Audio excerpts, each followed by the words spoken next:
ታውቃላችሁ ከኃጢአት ለመዳን ዕውቀት ይጠይቃል እና በዮሐንስ ዘመን ተራራ ነው ስርጓጎጥ ነው ጠማማ ነው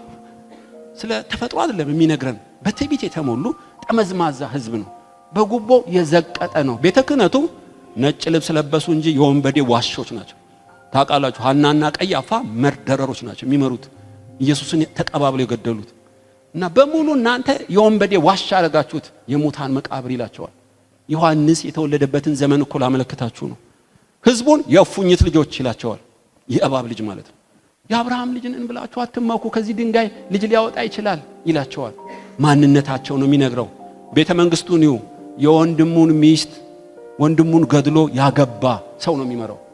ህፃናት ሁሉ ደም የጠጣ ሰው ነው የሚመራው ዮሐንስ በዚህ ዘመን የተወለደው ይሄ እንደ ተራራ እና ስርጓጎጥ የሆነውን ህዝብ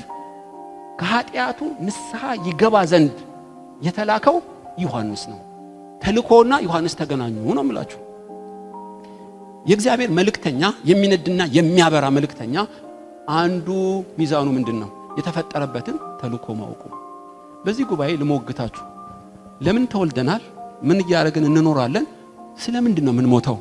የተወለድኩበት ተልኮዬ መክሊቴ ከእግዚአብሔር የተቀበልኩት አገልግሎቴን አውቀዋለሁ ወይ ነው አይን ጆሮ መሆን አይችልም ጆሮ አይን መሆን አይችልም ሁሉም በጅማት እየተጋጠሙ አካሉን እንደሚያንቀሳቀሱ እያንዳንዳችን የማይገዛ የማይደገም የማይቀዳ እንደ አሻራና እንደ ስማችን ልዩ ተልኮ እንዳለን ልነግራችሁ እፈልጋለሁ